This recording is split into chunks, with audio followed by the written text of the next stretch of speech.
Good evening, everybody. Today, I thought of doing going over the lesson "The Value of Science" by the Nobel Prize winning physicist Richard P. Feynman, uh, which we had in for first PU around 2004 2005, right? So this is the address that Richard Feynman delivered in front of the Caltech students in around 1955. So the value of science by Richard P. Feynman, right? So it starts with this. From time to time, people suggest to me that scientists ought to give more consideration to social problems, especially that they should be more responsible in considering the impact of science upon society. So, what the author is saying here is that he meets people occasionally from time to time, and they suggest to him that scientists ought to give more consideration to social problems. Social problems are the problems faced by society. For example, you have poverty, you have malnutrition, you have unhygienic living conditions.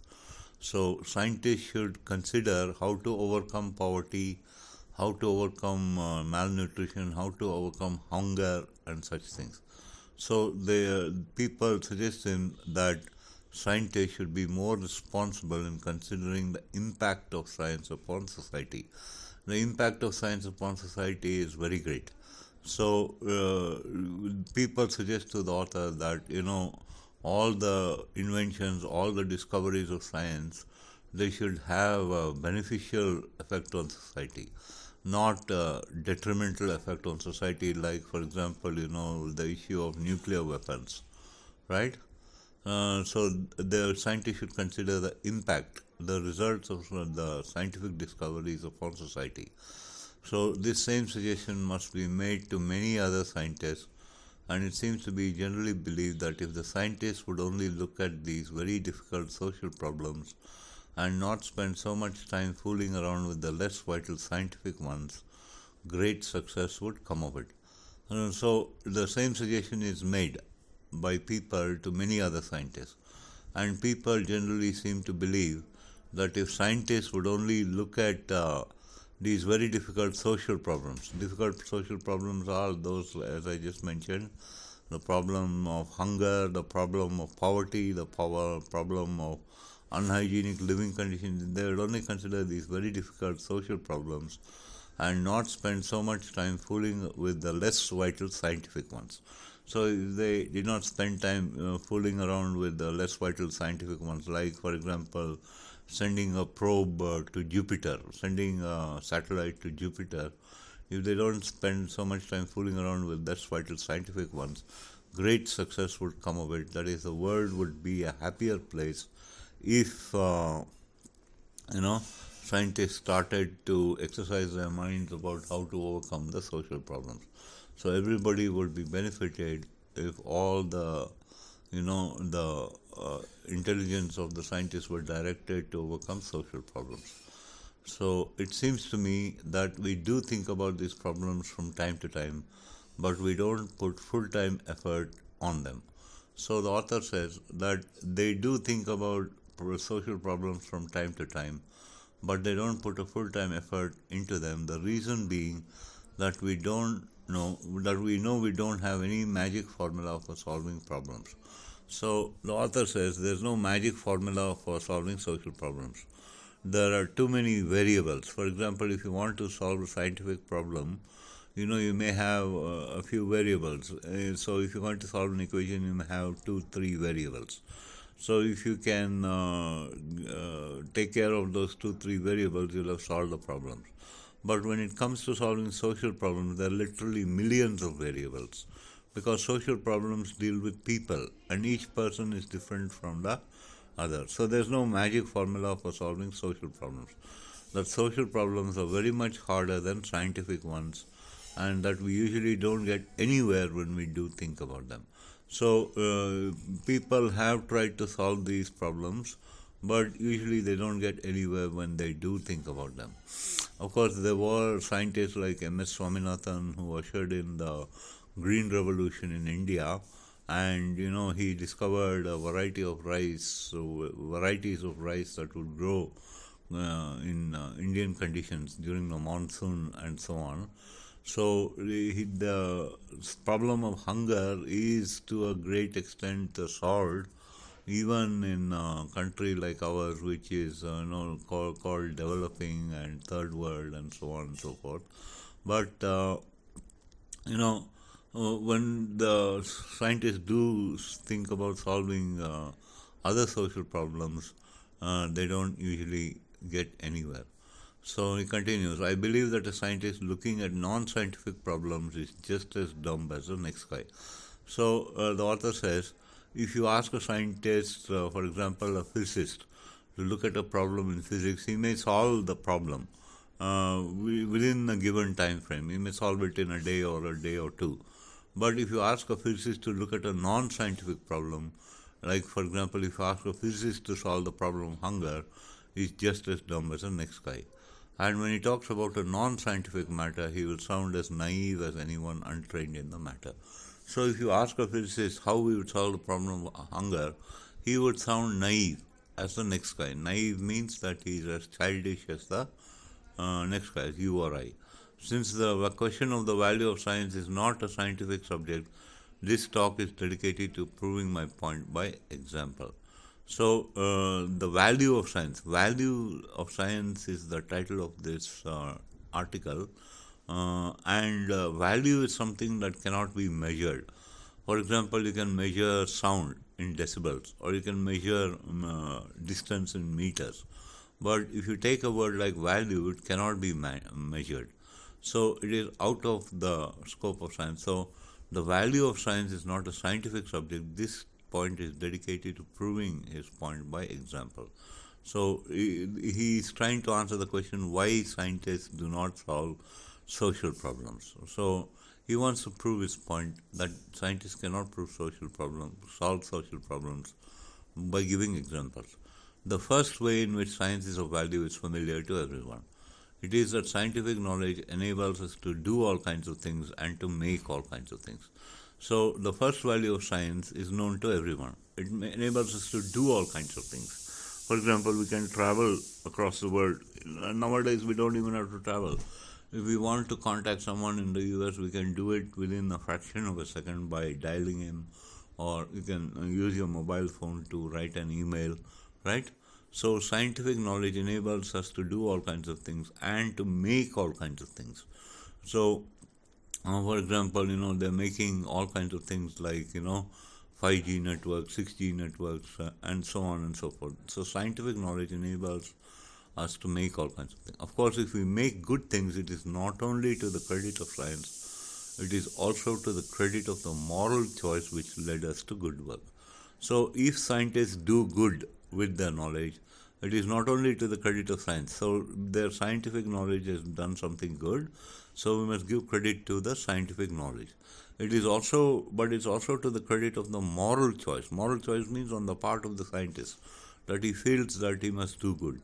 So it is also to the credit of the moral choice which led us to good work, right? So the moral choice. So scientific knowledge is an enabling power to do either good or bad, but it does not carry instructions on how to use it.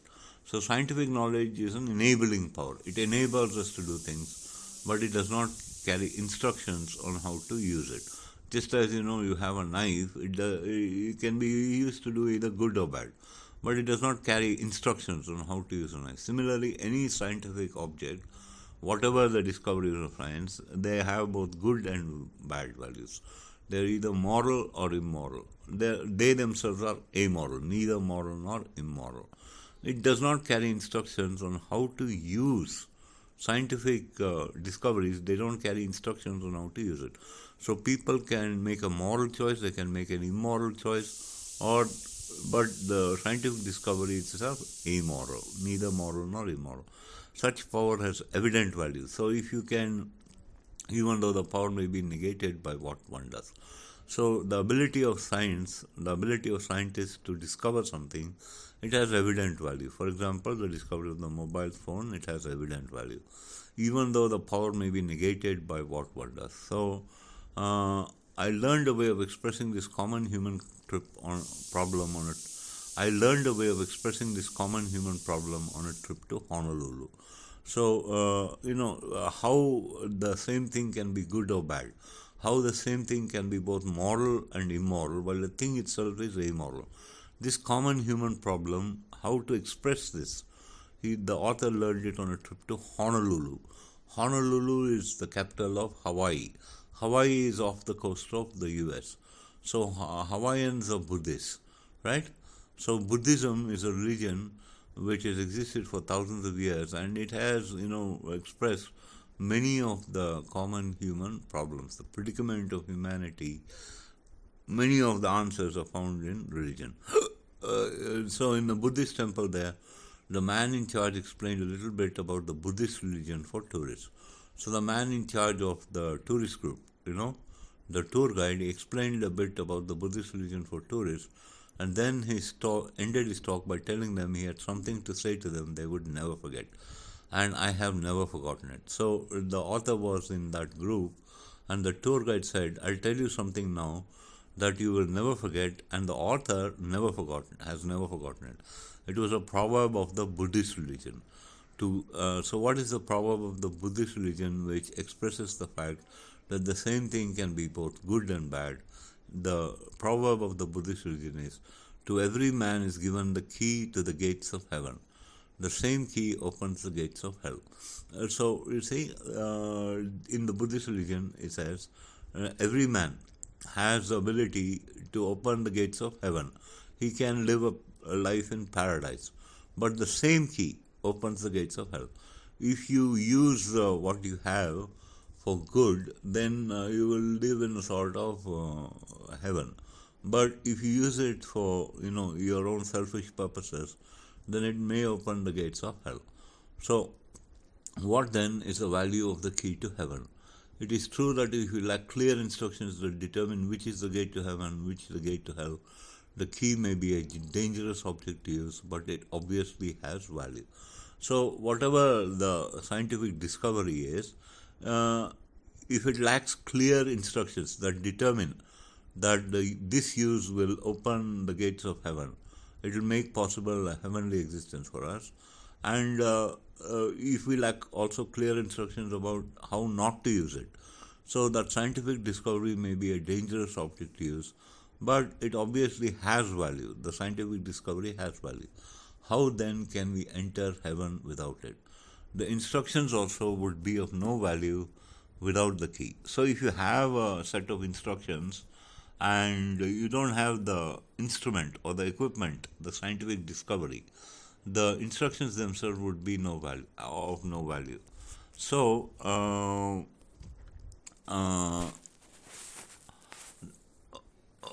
so it is evident that in spite of the fact that science could produce enormous horror in the world, it is of value because it can produce something. So science at the moment has enormous potential. It can produce enormous horror. That is, the atomic weapons can destroy the world. But it is of value because it can produce something, right? It can produce something. So atomic weapons, atomic power, they can produce something. Science itself, it can produce enormous horror, but it's of value because it can produce something. Something. It could be anything. It could be atomic power, it could be mobile phones, it could be anything. Another value of science is the fun called intellectual enjoyment, which some people get from reading and learning and thinking about it, and which others get from working in it. So the second value of science, according to the author, is the fun called intellectual enjoyment. Some people get fun from reading and learning and thinking about science, and others get from working in science. So a physicist, why does he become a physicist? Mainly because he enjoys the subject. Or if you take all the other scientists, they probably get fun from working in it. That's why they become scientists. So the fun, what does the author say about this element of fun?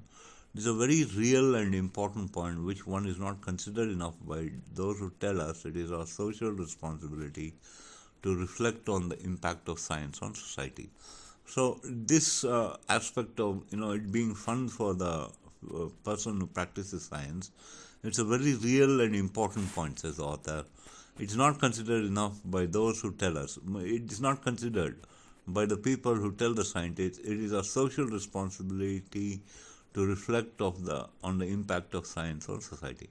So people tell the scientists, you must solve the problem of hunger. You're a scientist. But the scientists may not find any great interest in solving the problem of hunger. But he has become a scientist because he enjoys being a scientist. So people don't consider this, that scientists they may simply not be interested in doing solving social problems. Is this mere personal enjoyment of value to society as a whole? So, if a scientist on an individual level enjoys his science, is it value to society as a whole? No. So, the personal enjoyment of one person is of no value. But it's also a responsibility to consider the value of society itself. So, what are the values in society? We should also consider the responsibility of the it's also a responsibility to consider the value of society. So what is the value of society? Is it in the last analysis to arrange things so that people can enjoy things? If so, the enjoyment of science is as important as anything else. So it's also a responsibility to consider the value of society. Why does society exist?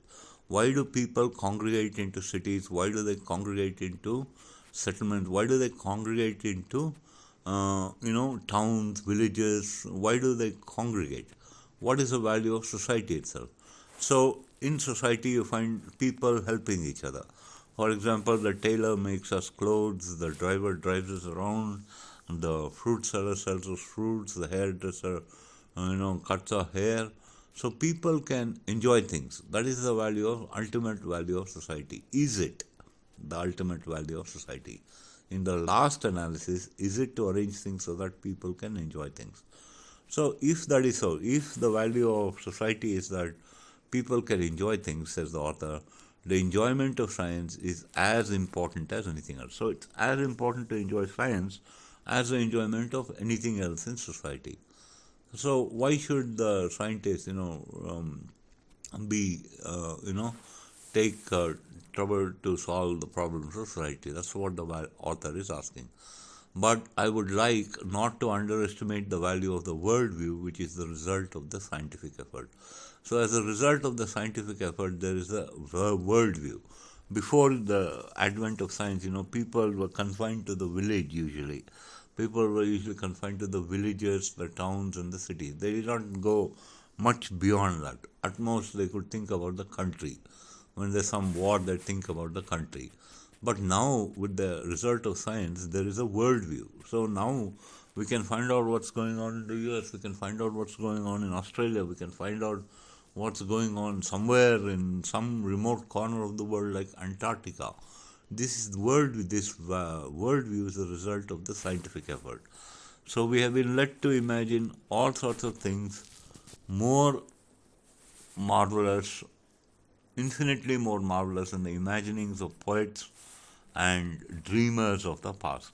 So because of science, we've been led to imagine all sorts of things infinitely more marvelous than the imaginings of poets and dreamers of the past. So poets and dreamers of the past, they had imagination. They talked about things like dragons and magicians and sorcerers and gods and all that sort of thing. So all those marvelous things, the imagination of scientists has produced things which are infinitely more marvelous than the imaginings of poets and dreamers of the past. In the past, it was only poetry and literature that were important, right? So there was not much science. It shows that the imagination of nature is far greater than the imagination of man. So what is the imagination of nature? What does a scientist deal with? He deals with nature. The physicist deals with the physical laws of the universe. The chemist deals with the chemical laws of the universe. The biologist deals with the biological laws of the universe. So the imagination of nature, which science uses, is far, far greater than the imagination of man. So the author gives one example of how the imagination of nature is greater than the imagination of man. It says, for instance, how much more remarkable it is for all of us to be stuck, half of us upside down by a mysterious attraction to a spinning ball that has been swinging in space for billions of years than to be carried on the back of an elephant, supported on a tortoise swimming in a bottomless sea. So, you see, here the author gives us two pictures of the earth, right? And the scientific picture of the earth is half of us, half of the southern, that's the southern hemisphere, half of us are stuck upside down by gravity, by the mysterious attraction is gravity, and we're stuck to a spinning ball, that is the earth, that has been swinging in space for billions of years. The earth has existed for billions of years, and half of us are stuck upside down in the southern hemisphere by a mysterious attraction to gravity. So this is a picture of the earth given by science. What is the picture of the earth given by religion? For example, the Hindus thought that the earth was carried on the back of an elephant, which is supported on a tortoise, which was swimming in a bottomless sea. So this cannot be real. Okay. So the Hindus, that's a picture from the Hindu religion. The earth is supported on the back of an elephant, which is supported on a tortoise, and the tortoise is swimming in a bottomless sea.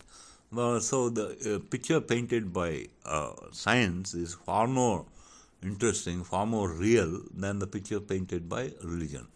So, and the author continues, I have thought about these things so many times alone that I hope you'll excuse me if I remind you of some thoughts I'm sure all of you have had. So the author, when he's alone, he keeps on, he's passionate about science. So he thinks about science all the time. So he says, I thought about these things so many times. So he wants to put before us some thoughts, and he says, all of us have had that thought, this type of thought which no one could ever have had in the past, because people then didn't have the information we have about the world today. So now we can think about the world in a completely different way from what people in the past thought about the world, because now we have information which is completely different from the information people had in the past. So, for instance, I stand at the seashore alone and start to think. So the author goes on a trip to the beach and he stands at the seashore, he's alone, and he starts to think. And he's overcome. There are the rushing waves, mountains of molecules, each stupidly minding its own business, trillions apart, yet forming white surf in unison. So he looks at the surf on the beach. The surf is the white tops of the waves that are hitting the beach. And the surf is made up of trillions of molecules. Each molecule is stupidly minding its own business. And there are trillions of them. From one end to the other end of the beach, there are trillions and trillions of molecules. Each is minding its own business, and they form, they're trillions apart, yet they form the white surf in unison. Together, they form this picture of the white surf. So,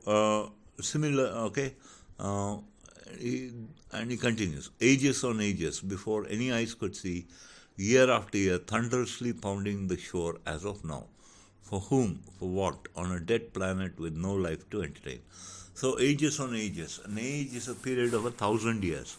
So for thousands and thousands of years, before any eyes could see, before there was any human, before there was any life on the planet, right? Year after year. So they've been year after year thunderously pounding the shore as of now.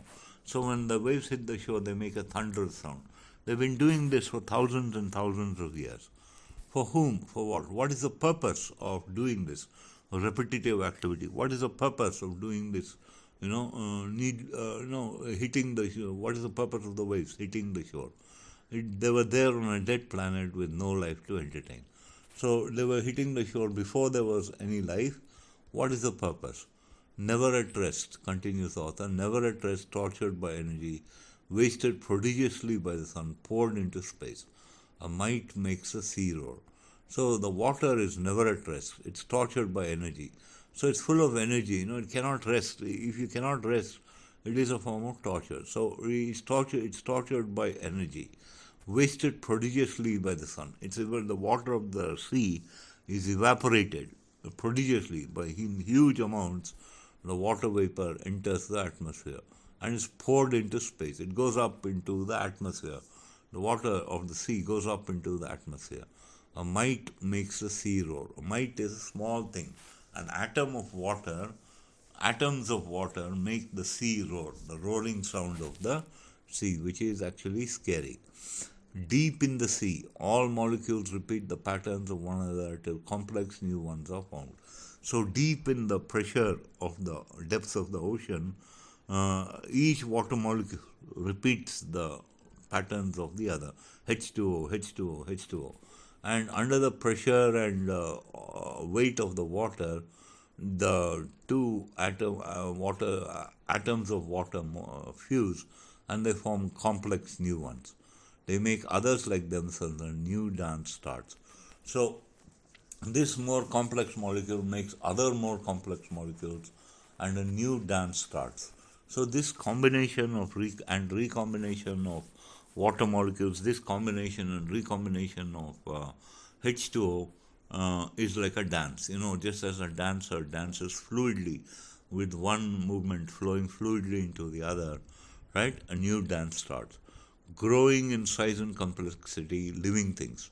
So until the simple molecules of water, they form more complex molecules, and these complex molecules form still more complex molecules.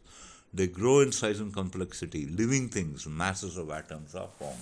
So living things are formed, and then you have DNA, protein, dancing a pattern ever more intricate. So more and more complexity is achieved by in the depths of the ocean.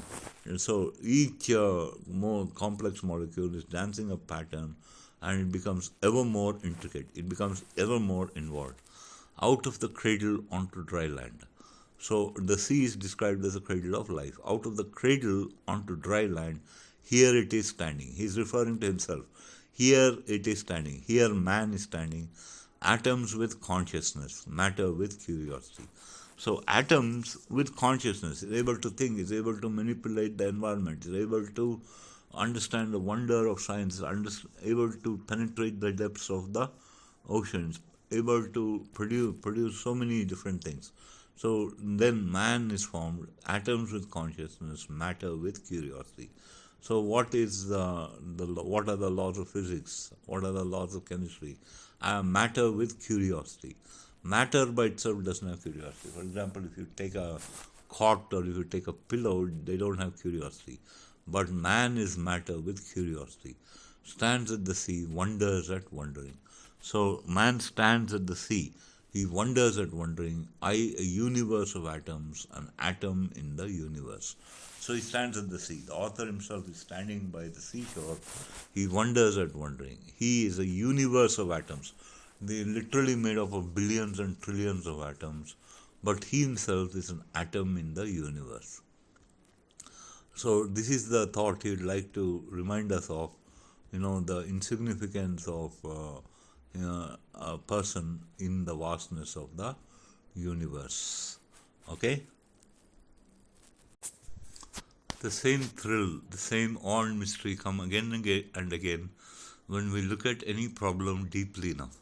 So here the author has had a sort of experience, right? He's thinking about science, but he has a sense of awe. Awe is a mixture of fear and wonder, and he's wondering and at creation, the whole ocean in front of him.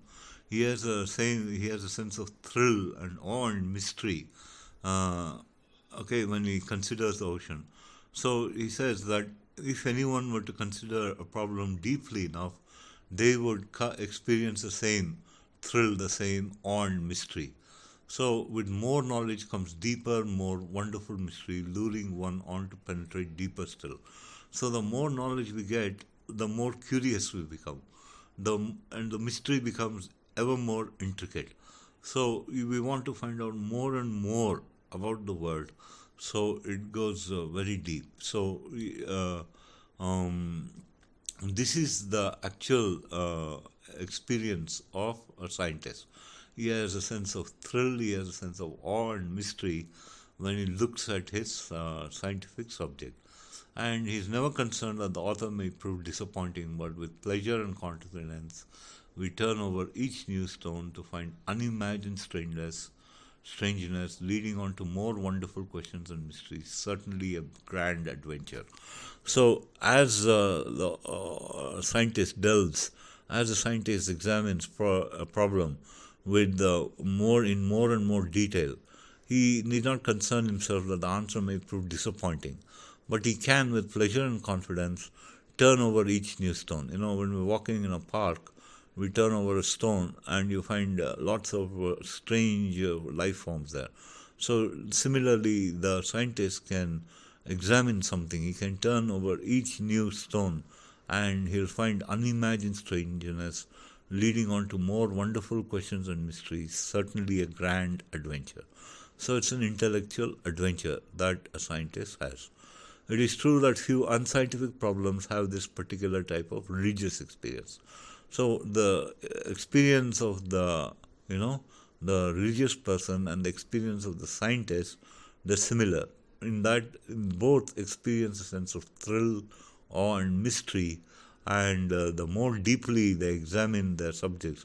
When the religious person examines the question of God, and he comes, to the sense of awe, fear, and wonder at the immensity of God, and he feels how can a creature which is unseen and how can it be immortal, eternal, and so on and so forth. So the religious person and the scientist, they have the same sort of experience, but few unscientific people have this particular type of religious experience. Our poets do not write about it. Our artists do not try to portray this remarkable thing. So this feeling is not written about by our poets. The religious experience of the scientist is not written about by our poets, and our artists do not paint pictures about this religious experience. The sculptor doesn't sculpt statues about this religious experience, right? I don't know why. Is nobody inspired by a present picture of the universe? So is nobody inspired by the excitement of the present picture of the universe that science has brought about? It is a religious experience. So why can't artists try to portray this experience in their poems, in their paintings, in their music, and so on and so forth? The value of science remains unsung by singers, so you're reduced to hearing not a song or a poem, but an evening lecture about it. So the value of science, this value of science, the particular excitement that science brings about, remains unsung by singers, so you're reduced to hearing not a song or a poem, but an evening lecture about it. So what do people commonly hear when they go to the lecture hall of physics class? They hear an evening lecture about it. They're not listening to a song or a poem, right? So songs and poems, they give that sense of upliftment, joy, and so science is not exciting enough for many people. So this is not yet a scientific age. So when people begin to sing about science, then it will be a scientific age. But at the moment, the dull, prosaic lectures, which do not produce any excitement in the listener, and which maybe they don't produce any excitement in the speaker, it's not yet a scientific age. Perhaps one of the reasons is that you have to know how to read the music. So a person has to be knowledgeable, he has to delve deeply enough into science to read the music. So if he can understand the relations between equations, if he can understand the relation between the equations and how they play out in the real world, he can produce something, then a scientist, is a person of science, a man of science, has learned how to read the music. So the author gives an example of how there is a musical quality to scientific knowledge.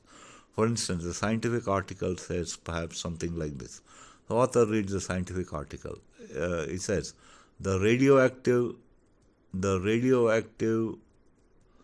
phosphorus content in the cerebrum of the rat decreases to 1/2 in a period of 2 weeks. Now, what does that mean? So, the author reads an article, and in that article, the author of that article said that the cerebrum, that is the brain of the rat, the part of the brain of the rat called the cerebrum, has radioactive phosphorus. Now, radioactive material, they decay to one half of their initial quantity over a time known as a half-life period. So radioactive material has got what is called a half-life period.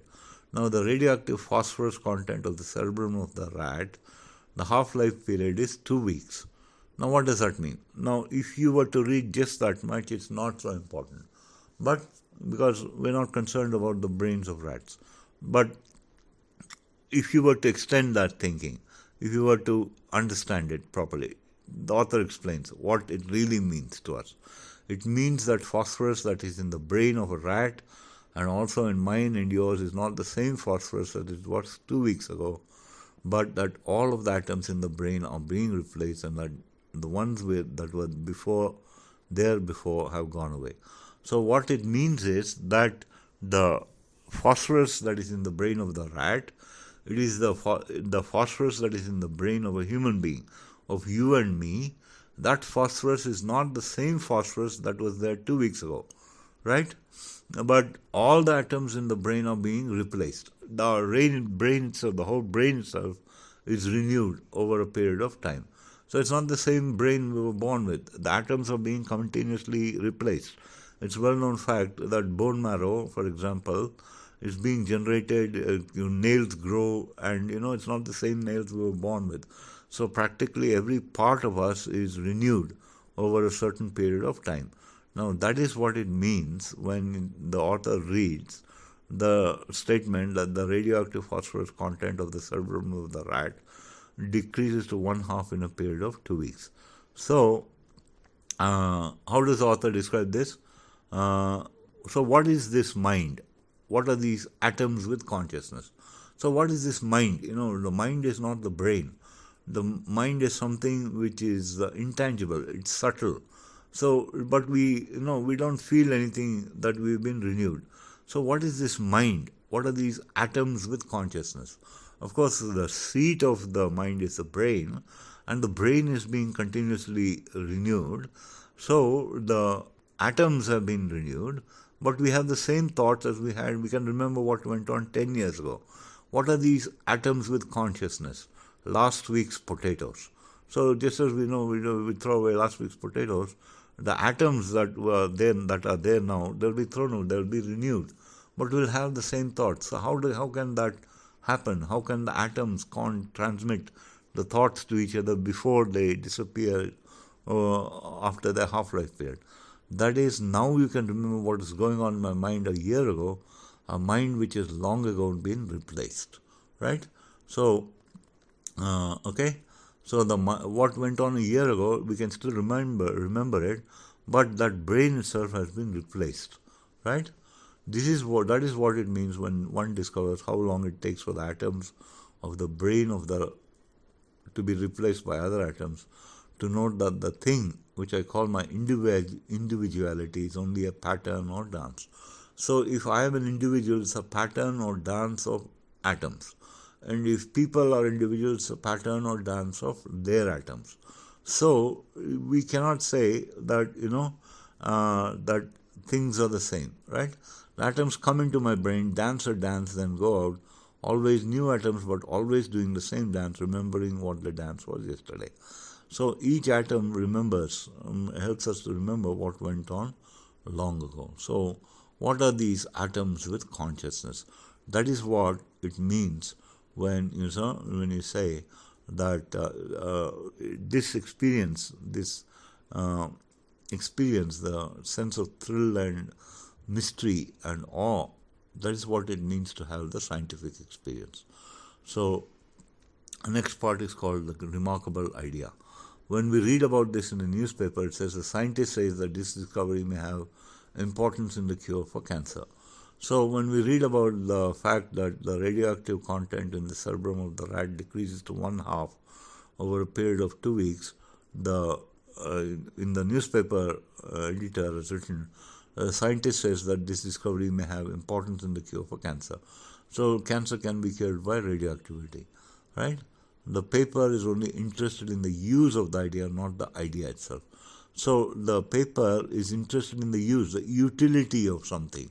For example, if you have a pen, the utility is that you use it to write, right? And writing everyone does, almost everyone does. So it's very common. But he's not interested in the idea itself, how the idea of the pen came about, what are the potential you can use it to draw, right? He's not interested in the idea itself.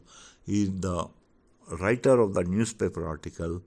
It says he's only interested in the use of the idea, and the use of the idea, the utilitarian view is very prosaic, it's very common. Hardly anyone can understand the importance of an idea. It is so remarkable.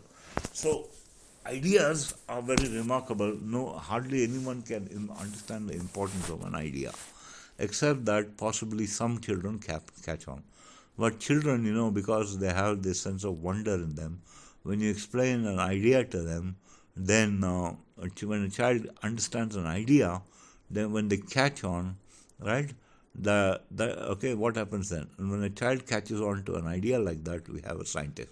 So the sense of thrill, the sense of awe, the sense of mystery which children can experience, when you explain these things to children, then you have a scientist. These ideas do filter down in spite of all the conversation about TV replacing thinking. So these are sort of ideas, they do filter down into society in spite of all the conversation about TV replacing thinking. So nowadays people are thinking about, how the mobile is destroying. In the days when the author was writing this article, they thought that the TV would replace thinking, right? Nowadays we have many ideas about how mobiles are deleterious instruments in the hands of children, right? And lots of kids get the spirit. And when they have the spirit, you have a scientist. So if you can explain scientific ideas to children, when children catch on to a scientific idea, when they experience the thrill and the excitement, then you have a scientist. It's too late for them to get the spirit when they are in universities. So we must attempt to explain these ideas to children. So the right time to start, explaining or trying to make the child catch on to the excitement of science is when they're children. So when they're in the universities, they're too old. They become, too wooden. They become set in their ways. So we must attempt to explain these ideas to children. I would now like to turn to a third value that science has. So now the author comes to the third value. After he's spoken about the excitement and the, how science enables us to do things, those are the first two values. He comes to the third values. It is a little more indirect, but not much. The scientist has a lot of experience with ignorance and doubt and uncertainty.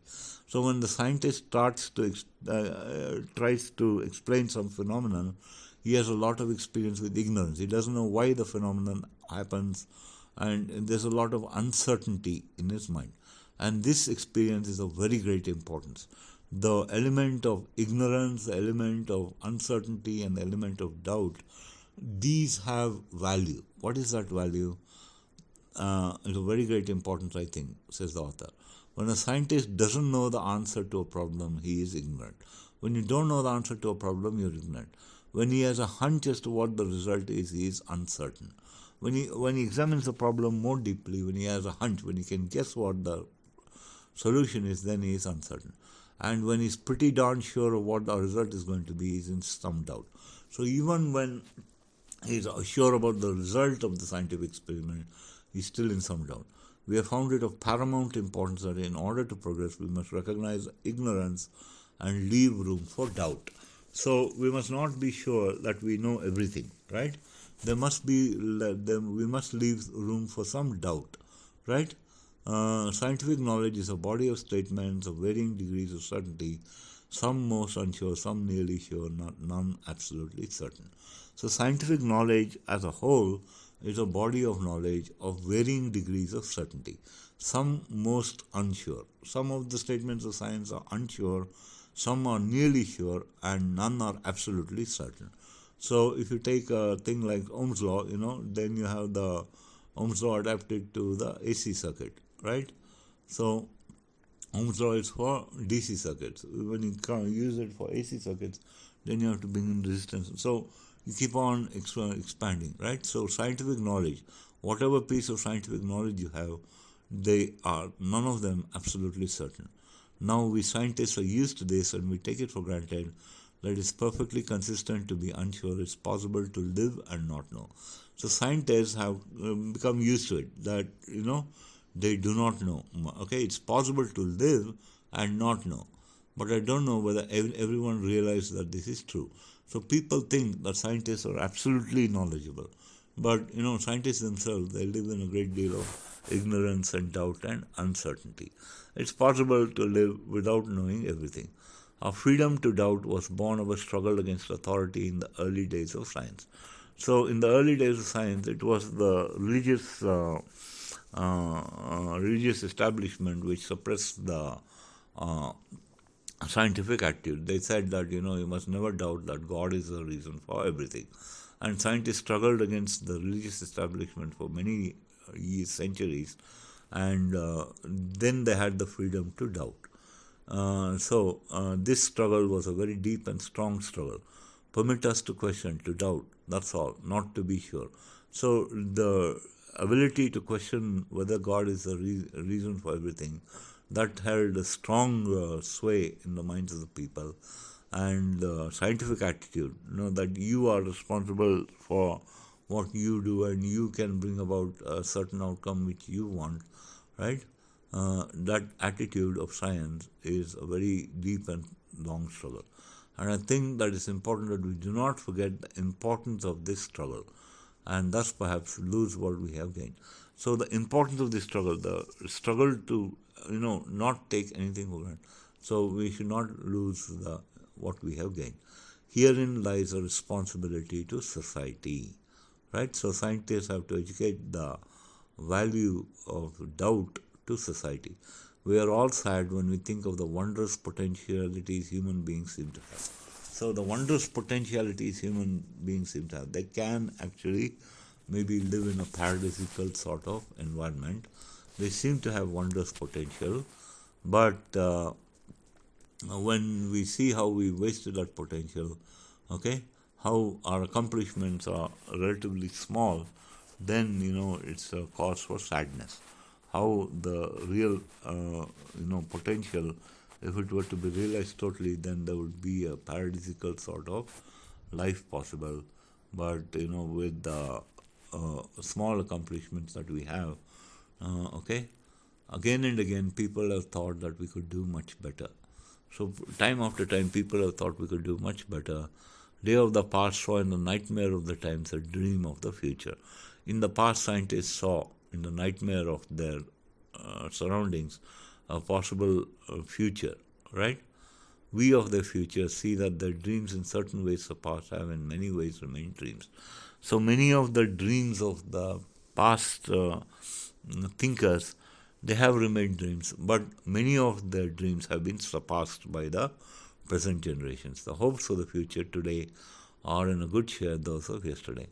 So many of the hopes we have today were thought about yesterday. Many of the hopes we have today were thought about in the past. Education for good or evil. That's the title of the next part. Once some thought that the possibilities people had were not developed because most of these people were ignorant. So people once thought the possibilities were not developed because people are ignorant. With education universal, could all men be Voltaires? If universal education, 100% literacy were to be attained, could all people become thinkers like the French intellectual Voltaire? So the author says bad can be taught at least as efficiently as good. If a student is bad, he can be taught efficiently. He can be made to produce a result at least as efficiently as a good student. Education is a strong force, but for either good or evil. So now we're talking about the value of education. Education is a strong force, but for either good or evil. Communications between nations must promote understanding. So when there's communication between nations, must promote understanding. So went another dream. But the machines of communications can be channeled or choked. The machines of communication, the radio, the TV, the mobile, the newspaper, the internet, they can be channelized or they can be choked. What is communicated can be both a truth or a lie. Uh, so it can go either way. Communication is a strong force also, but for either good or bad. So communication itself is a strong force, but for either good or bad. The applied sciences should free men of material problems at least. So material problems are the problems of comfort. Like for example, nowadays many people have material comforts. So they're all the results of applied sciences. Medicine controls diseases. The medicine is an applied science. And the record here seems all to the good. Applied sciences have produced only good. Yet there are men patiently working to create great plagues and poisons. So many scientists are creating germ warfare, they're creating biological weapons, right? They're patiently working to produce these things. They are to be used in warfare tomorrow. So in the future, biological weapons may be used. Nearly everybody dislikes war. Nobody likes war. Our dream today is peace. In peace, man can develop best the enormous possibilities he seems to have. So it's only in peacetime that the possibilities of humans can be developed to their utmost. But maybe future men will find that peace too can be good and bad. So too much of anything can be bad. Too much peace can be both good and bad. Perhaps peaceful men will drink out of boredom. So too much peace means you need some excitement, so people go to the pub to have a drink. Perhaps drink will become the great problem which seems to keep man from getting all he thinks he should out of his abilities.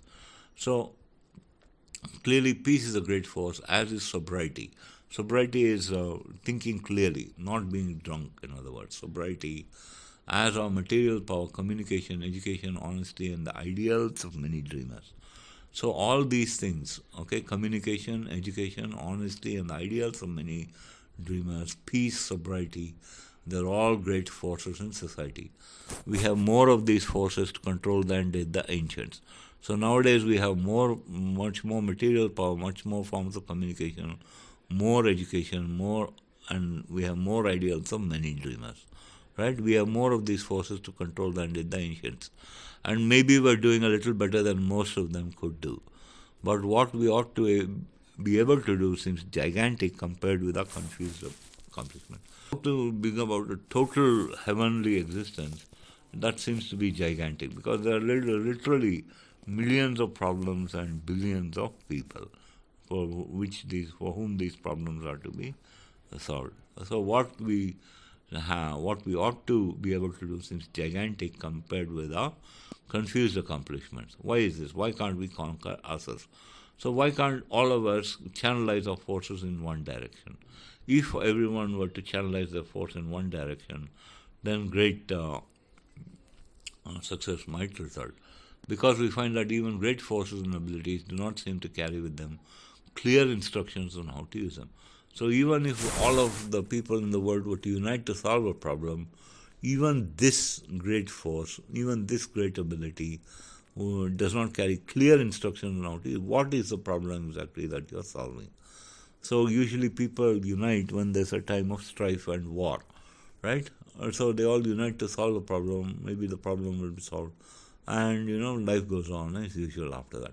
As an example, says the author, the great accumulation of understanding as to how the physical world behaves only convinces one that this behavior seems to have a kind of meaninglessness. So the great deal of understanding that the physical world has. And so they went from, material objects like beds and cots and so on and so forth. They went from material objects right down to the level of the atom. They went from the atom to the electron, the proton, the neutron, and now they're smashing the atom. They've gone into string theory, right?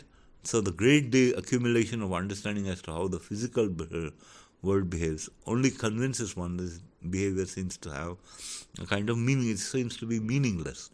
The sciences do not directly teach good or bad. So even if you were to understand the last bit of matter that all the universe is made of, it seems to be meaningless. Sciences do not directly teach good and bad. through all the ages, men have tried to fathom the meaning of life. So, what is the meaning of life? Men have tried to understand. They have realized that if some direction or meaning could be given to our actions, great human forces would be unleashed. So, if we were to channelize our energies into one task, then great forces would be unleashed. So, very many answers have been given to the question of the meaning of it all. But they have been of different sort, and the proponents of one answer have looked with horror at the actions of the believers in another. So people have thought, different types of religion, different forms of religion. So you have the dualists, the non-dualists, the Hindus, the Muslims, and all of these people have thought, that the result, the meaning of it all can be found in the gods, can be found in their own gods, right? And if you have the believer in one religion, he looks with horror at the believer in another. Horror because from a disagreeing point of view, all the great potentialities of the race were being channelized into a false and confining blind alley.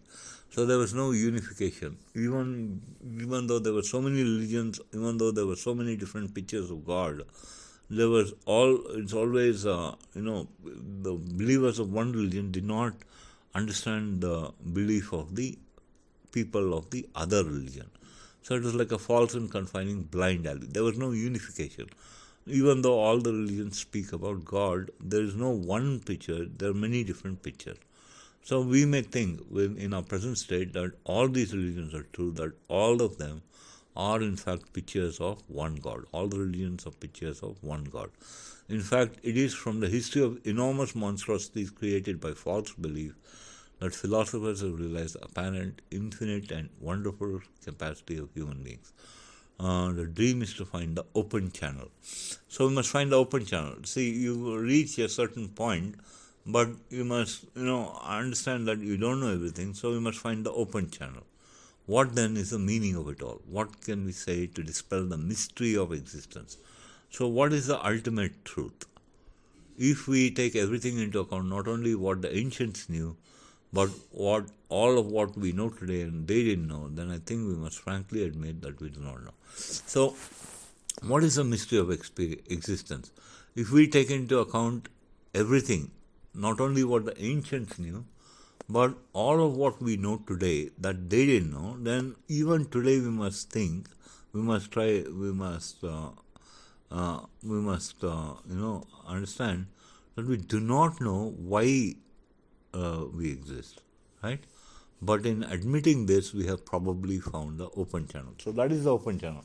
That we do not know, we can delve further and further into the mystery of existence. This is not a new idea, this is the idea of the age of reason. This is a philosophy that guided the men who made the democracy wield a wonder. So democracy itself is a form of government which came about from the idea that people, the old form of government was not the ideal government. They had to find a new form of government. They did not know how to take care of the comforts of the majority. So aristocracy was abolished and democracy took its place. So democracy itself is a product of the thinking that we do not know, right? The idea that no one really knew how to run a government led to the idea we should arrange a system by which new ideas could be developed, tried out, tossed out, more new ideas brought in, a trial and error system. So it was a trial and error system. Democracy is a result of trial and error. This method was a result of the fact that science was already showing itself to be successful venture at the end of the 18th century. At the end of the 18th century, science was showing itself to be a successful venture. So people began to doubt whether aristocracy was the only form of government, and as a result of this doubt, democracy itself took the place of aristocracy, right?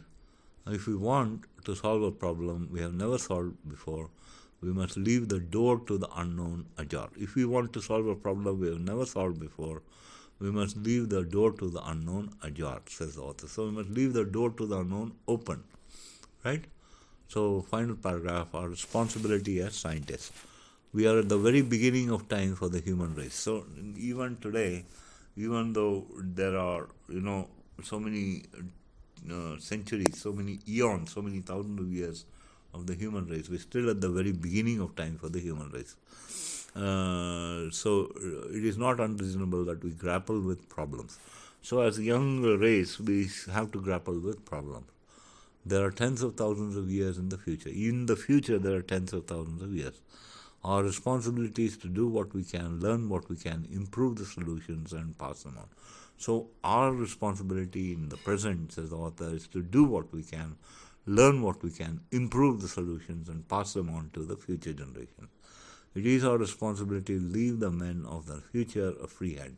So we must make the people of the future as free as possible. In the impetuous youth of humanity, we can make grave errors that can stunt our growth for a long time. So because we are young, we can make errors which can stop and hinder our growth for a long time. This we will do if we say we have the answers now, so young and ignorant. So if we say we know everything, then we may stop the growth. We may stop progress. If we suppress all discussion, all criticism, saying, this is it, boys, man is saved. So if we come to one solution and say this is the ultimate solution, then that itself is a hindrance for progress, and thus doom man for a long time to the chains of authority confined to the limits of our present imagination. So people in the past, they've come across this. When people said, God is the reason for everything, and you must take this as ultimate, so that idea doomed man for a long time. Many people were living in poverty. Right? Many people were living in want. Many people were living in facing so many different problems. We can never say that this is the answer. Religion was not the answer. So we can never say that,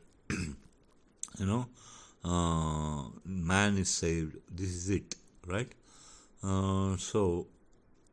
It is our responsibility as scientists, knowing the great progress and great value of a satisfactory philosophy of ignorance, the great progress that is the fruit of freedom of thought.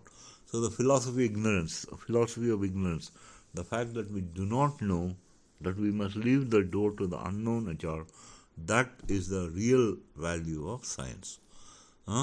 So to proclaim the value of this freedom, to teach how to doubt is not to be feared, but welcome and discussed. So if we do not know, we must welcome that ignorance, we must discuss that, and we must not fear it, and to demand this freedom as our duty to all coming generations. So the freedom to doubt, that is the ultimate value of science. We must pass on this value of doubt to all the future generations, so that they too must be sure that they do not know the ultimate answer, and that they too can progress intellectually, they too can progress maybe spiritually, emotionally, and so on and so forth, so that, the door to the unknown should be ajar. That is the value of science. So that ends the lesson. Thank you.